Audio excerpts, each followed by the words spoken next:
Good evening. Welcome to Chatting with Chet Miller. I am Chet Miller. You can find me on Spotify, Instagram, and YouTube. I'm pretty sure that's all the social media platforms I use and where I or let the recordings of the videos out. Who knows? Maybe I'll expand it and go to like Apple, whatever those are, the Apple Podcasts, wherever that is. Who knows? We'll see. I'm not very good at marketing myself. I'm kind of a word of mouth kind of a guy, and I just talk to people, and it is what it is. So. But yeah, I don't have a guest this week, so I'm going to release the 20-minute interview that I did capture with William. It's a really good interview. I wish I had the full 2 hours and 20 minutes. Unfortunately, I couldn't recover it. So I'm going to throw the 20 minutes out for all of you to listen to. I'll come back afterwards. I'll just say, hey, how are you? That way, you kind of know it ends there. Couple updates. I'm getting a new telescope, so I'm going to try to look at that 3-eye Atlas comet or whatever it is, coming not at us per se, but it'll be on December 18th. Who knows? Maybe I'll do a watch party or something. I doubt it. That's like super early in the morning, but I'll try to remember and get up and maybe take some pictures if I can even get it on the telescope. We'll see. All right. Other than that, I think that's it. I'm excited for my upcoming interviews I have. I have some good guests coming on, so a lot of fun chats coming up. And yeah, just happy December. I know it's a busy time for everybody, so try to keep the good spirit with you, the good mood, and happy holidays. Without further ado, here's William. I have to be talking, otherwise I get nervous. And I'm like, oh my God, what do I say at the beginning? Yeah. Okay. Yeah. But hey, we're going. With me, welcome to Chatting with Chet Miller. I am Chet Miller, as hopefully you know by now. But with me, I have my friend and brother, William Witherspoon. How are you, sir? I'm well, thanks. Yeah, thanks for coming on. My pleasure. Trying to avoid it, huh? I've tried to avoid it. Yeah? I mean, I've tried to do my best to avoid it. No real reason. Right. There's knowing that last episode was the 20th episode. I was trying to stretch it out to the 23rd because the 23rd. That's your number, right? It was the number I always wore in sports. So yeah, you're big in sports. Still do today. Yeah. So yeah, pretty well. I don't know if I'd say big in sports. Oh, horse shit. I'm sorry for the swear. I'm limited to the sports I follow. I'm not a typical male that sits down in front of a TV from, every day of the week. Oh yeah, sports. Right. Yeah, but I agree with that for sure. I do enjoy, some sports. All right. You enjoy it? Yeah. Sorry, I'm getting used to my chair. I'm all fidgety. It's okay. I got the new chair. There's no, like rips and tears on it. It's all nice. I don't have the nice wheels that you do, though. What did you call them? Coaster wheels? They're not you called them. I call them like rollerblade wheels. Yeah, that's what they look like. They are inline skate wheels. Inline skate, yeah. Inline wheels. Yeah, exactly. So. But yeah, so okay. Yeah, let's hit that first. What do you play right now? What do I play from sports for sports? Yeah, I'm still pretty active in sports. I still play competitive sports at my advanced age. Your advanced age. I'm 57. You're 10 years older than me, buddy. So it's hard for people to think that I actually play competitive sports, and I do play senior softball, and it is competitive. Oh yeah. I went to one of your games. It's we travel. I won't say extensively. We do travel out of state, whether it's to Nevada or Utah. We're trying to travel a little bit more this year, trying to pick one location per quarter and travel to. When I played in Texas, we played in Tennessee, we played in Colorado. That's cool. So it's really, it is a competitive event. There's a larger tournament that's happening here in Phoenix at the end of November, where teams will come from all over the place. A lot of West Coast teams come, but we oftentimes will have people from Midwest and East Coast travel out. So really, that's pretty good. So I do that, and I also started playing golf a lot more. So you started playing golf a lot more than I used to. I took about 10 years off when I wasn't residing in Arizona. I feel like that's where I'm at right now. Like it's not that I take time off, but I'm certainly not as active in golf as I used to be. And it's not for lack of want. I definitely want to. Well, a lot of it is lack of funding with... Mine's time. Well, I mean, funding too. So it's crazy to think of the aspect of... That's my big one. Arizona is one of those places where you can play year round. Yeah. And when people in the wintertime, it's the peak time here. And Yeah, that's true. A place that you could pay a nominal amount for, which is, for me, a nominal amount in the summertime is, $60 is a lot in the summer tier. Yeah. But when you're playing a larger, I won't say larger, a higher tier location, you're going to be paying $60, $80 to play there. And in the wintertime, they're just now coming out of overseeding. So right now you'll probably play. Beautiful right now, huh? It will be. They're just coming out of it. Yeah, it's just coming out of it. Yeah, that's true. So it will be, and the rain that we're supposed to get this weekend will help, certainly. Definitely. But those courses that you're used to playing and paying $60 for, you're now going to pay $180. Oh, yeah. For that. Yeah. So now for some of those courses, for sure. So now those courses that you might have had on your list of I'm never going to play there again are now your best friends. So you have, for me, it's a monetary thing. I think there's an aspect of life that, I don't think, my mother used to always say, you'll never see a U-Haul following a hearse, meaning that you can't take it with you. You can't take it with you. Yeah. I got you. I love that saying. My aspect has always been, my children will be well taken care of with my life insurance. So I'm not going to leave any money in a bank account. Yeah. Why would you? Yeah. And I'm not going to leave them in debt. So, but I apologize for the dog barking in the background. I didn't cause that. All right. This time. No. I can't find it. I don't. I'm frugal about the things. If I don't need something, I just don't waste money on it. So. See, I don't blame you for that. Okay. I was trying to find a picture of Havasu. I was going to show you when we went to Havasu. It was beautiful. And I wonder what that is at this time of year. Could be expensive. Yeah, right. When you have people when you're a destination that people literally spend 6 months of the year at, right, to avoid their harsh winters, that's what they are looking to cater to. Or those wintertime travelers that want to get out of that and come here to Arizona and play a golf course that is not. We have some neighbors that are like that. So they're the snowbirds, right? Yeah. Isn't that what they're called? This is the time of year when you want to avoid a lot of the roads because of them. Those they're fun. Out of state plates constantly here. Especially with the additional rain, yeah. Sure. But no, you were talking about, deciding what you're spending money on and everything. And we were talking about coffee. Like, are you a coffee drinker? I'm not a coffee drinker. Okay. Do you go to like Starbucks or, do you have like an energy drink or whatever? Whether it's, I'm trying to limit the intake that I have of energy drinks, but I do drink green tea. Okay. Yeah. So it's hard for me. It's good for the diet. Yeah, it is. But like right now, if I was going to go to Starbucks, it would be like a chai tea, but a $6 chai tea doesn't make sense. Exactly. Yeah. That's kind of where I'm at. I don't drink a lot of Starbucks. And I would probably choose Dutch Brothers. On my business trip. They want to talk to me too much. They want to talk to you too much. Yeah. I have a. I mean, I give the kids at Dutch credit because that's what they're there. To me, Dutch is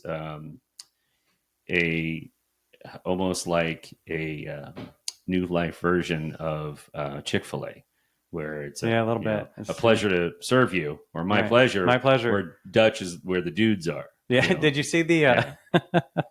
And I don't mean dudes by gender. I just mean that's just where the dudes are. Where the dudes are. Where the dudes I got you. are. Hey, dude. Yeah, I got you. So. There was a video where they were mocking, like the Chick-fil-A My Pleasure. Uh-huh. And he goes, okay, your totals, whatever. Okay, pull forward, and he goes, oh, thank you. And he goes, yep. And he goes, I mean, my pleasure. And he starts freaking out, and the van, the tinted glass SUV pulls up and takes him out, and new guy shows up. Yeah, that's funny. I was like, that's pretty funny. But, yeah. So monetary things I don't spend. I'm not a person that spends money on myself. So that's good. I just don't feel there's a need for a lot of extravagance in life. Yeah. Because again, one of the last things I would ever want to do is have my children go through my belongings and wonder, why did Dad keep this? Why did he? Yeah. So I told the girls to keep like what are they called? Like a hope box or a hope chest. Yeah. A hope chest. Yeah. Yeah. Like I have one. Oh, that's sweet. And it's just like for, when I'm Filled with older, Legos? I'm hoping, Legos, Batman toys, the cool shit, cool stuff. Yeah. Star Wars. I could go on and on. But no, just, I don't know. Like, here's one for you. So this is, I think, what started it out. It was like 3-4 years ago, where there was like some flies or whatever, summer day. And it was a random, I think, Sunday night. Vanessa and I were sitting out. Oh, it was Memorial Day weekend, I think. Okay. And so I was watching Band of Brothers and watched baseball earlier in the day, sitting out and, just appreciating what we have, and come inside and girls are all hanging out. Like, it was a really good day.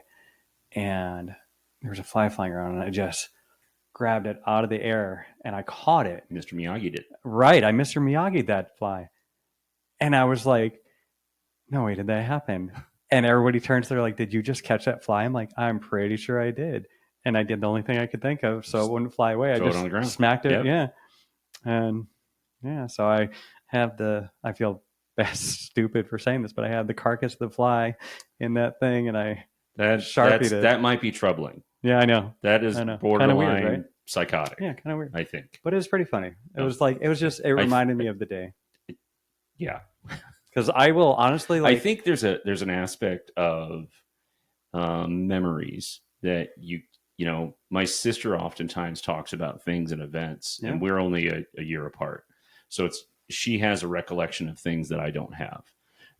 So I may not remember something, either that or it maybe not have happened. Right. She's telling a different version of it. Version, yeah. But I think there's something about a tangible object that is just as important as the memory. Yeah, I agree. And I think, I don't have a lot of things from that belong to my father. Right. I wish I did, but I do have something from him. I have things that were given to me that were my mother's. And I think those tangible items are vastly important. Yeah. Vastly important. Yeah. I don't think that I don't need to own the newest TV. I don't need to drive the newest car. Yeah, no, I don't need stuff, yeah. Mine is not a comparison to someone else. Yeah. Mine is what I can do to make my life happy. Yeah. So, yep, I'm with you on that 100%. Could not have said that better.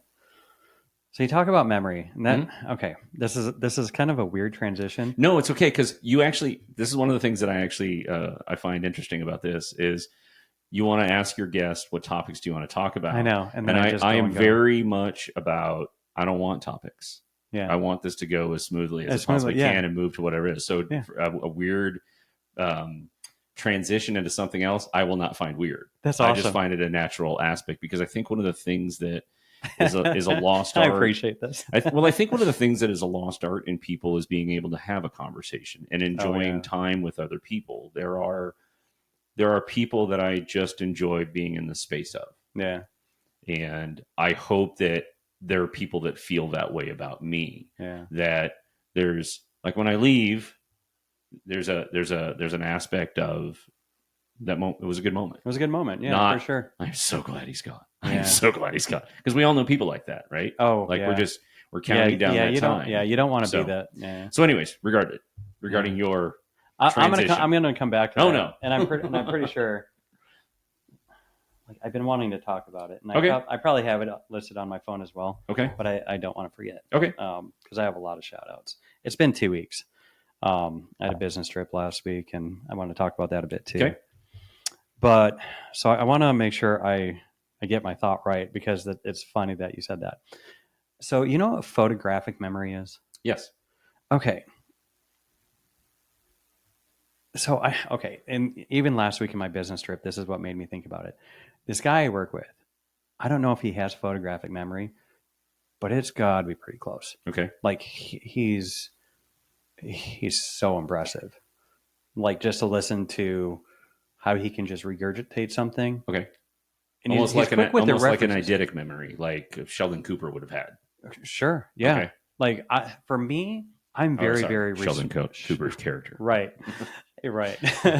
I'm very, very resourceful.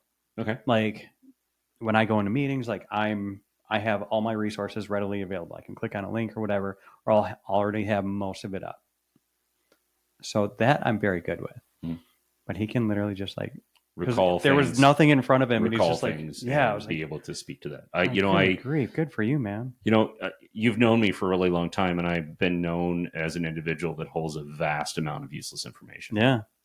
The only time it's ever really helped really me true. is when it comes to bar trivia. Yeah. Really. Yeah, that's true. You really remind me of that. And your brother once called me at a checkout, and I never let him live this down. He called me once from a checkout and said, "Hey, what is that song, 1 in a Million? Who sang that song, 1 in a Million Girl?" And I said, "Well, there's never a song called 1 in a Million Girl." Right. And I said, there was a song called She's a Beauty by the Tubes. And then I went into a long dissertation about Fee Waybill and the Tubes. And he said, "Thanks. Had I been able to get you a few moments ago, you would have got me 20% off a discount." Oh, so that's hysterical. It's the phone a friend type of thing. Right. I have a lot of useless information, which is probably not as useful now. You're the original Jeeves, right, Jeeves? Possibly Jeeves. But I think, there's an aspect of being able to know things and being able to recall things that you have experienced or have either read, seen, or heard, and being able to recall those types of things. Yeah.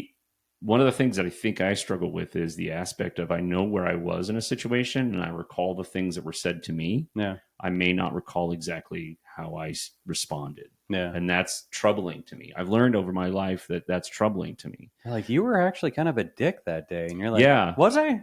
Yeah. So there's an aspect where, like, I think I pride myself in being honest and being genuine, but there's also that aspect of if someone says that I was a certain way or I said something, I struggle being able to discount or disprove what they've said.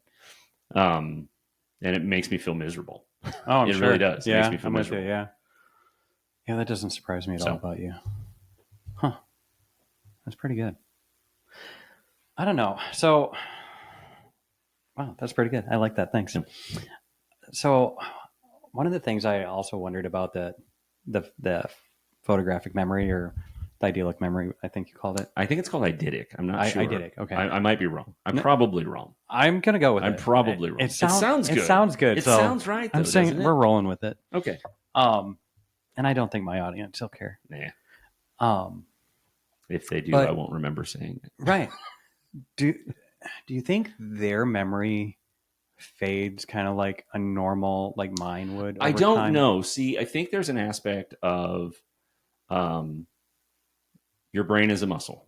Yeah. And you need to exercise it just like any other muscle for it to stay on top of things. I think that those people do things that will ensure their brain is exercised, whether that is Sudoku, whether that's a crossword puzzle, whether that's words with friends, or if that's still a thing. I don't know if it is or not. Oh my gosh. Or that's thrown it back a few years. Yeah. So I don't know those things. I think there's an aspect. I think a couple things. I think our country isn't as open to learning multiple languages like, say, European unions. Those countries are so close together that most people there know at least 3-4 languages. Sure. And in order I've always wondered, what do people do when whatever language is not their native language? How do they process what someone says to them? Do they take it in? Which language do they? Exactly. Do they take it in whatever language? So if someone was talking to someone else in English, and they're equally fluent, and we'll just say, I love this something random, whether that is Arabic. Yeah. Right? Okay. Sure. Do they take it in English and their brain translates it to Arabic to get the response that they need to then translate it back into English to respond? That is a quick translation. That's a quick translation. I've always wondered those types of things, and I've talked to people like that, and they've not been very helpful in helping me understand that. So you have talked to people that speak multiple languages and asked them how they process it, and they don't know. Well, they just said to me, "I can't explain it to you." Right. I just do it. It just happens. Yeah. There are people that have like, Hmm. having lived in the Chicago area, there's a very large Slavic population there. Oh, okay. And I've met, whether they're Ukrainian, Russian, Chechen, it didn't matter. I asked them the same thing. Many of them came here with not understanding a word of English. Really? And I mean, not a surprise, but they just repeated words they heard and tried to repeat them, almost a mimic. Like, and that's how they learn. And that's how they learned. So, I mean, it makes sense. I mean, I think you're learning a language in just a different way. Yeah, and like, so phone. Yeah, okay, yeah. Phone. All right, I got it. In a long, drawn out way, I think those people who have that capability have something inherent to them that's going to exercise their brain, whatever that is. And I think they, certainly, I'm sure there are studies out there in regards to it. I'm not familiar with any of them, but what happens to diminish our brains may not be the same things that happen to them. I guess it's kind of like, any type of disease that you may be predetermined to, someone else may not be. The predetermined diseases. So if you think of someone like Michael J. Fox or anyone else that is battling that, right? What? Remind me what he has again. He has a. You're gonna ask me, and I just went blank on it. And I feel stupid about it. The kind of shaking, the always moving. And I should not have brought him up because I feel terrible because I couldn't come up with it at first, and now I feel terrible. No, it's all right. I'll look it up. Here. Yeah, I'll look it up real quick. Yeah, it's the interwebs. It's there for us when we need it. Exactly. So, and I'm sure if anyone's listening to this, they're probably screaming it at me like I'm an idiot. I know. They're like, what the hell? More than likely, it's probably going to be Kelly if he listens. So he's going to call me an idiot. Parkinson's. Yep. It just hit me. Nice. Good job. Good job. Michael J. Fox being predetermined to Parkinson's because there was nothing he could have done to stop it. And, you could argue Muhammad Ali falling or succumbing to Parkinson's was all the blows that happened to his head for his career in boxing. But there are those people that are predetermined to those types of things. Right. So I don't know if our deterioration of our brains is, if we're predetermined or predestined for that, or. All right. Welcome back. Hopefully that was a good chat with Will. Hopefully you guys enjoyed it. And I appreciate you listening. And look for my next interview coming out soon. Hopefully maybe this weekend. We'll see how it goes. It's like I said, it's busy. December is always a busy month, but again, I do have quite a few good people that are going to come and talk on the podcast with me. So I think it's going to be a lot of fun. All right. Cheers.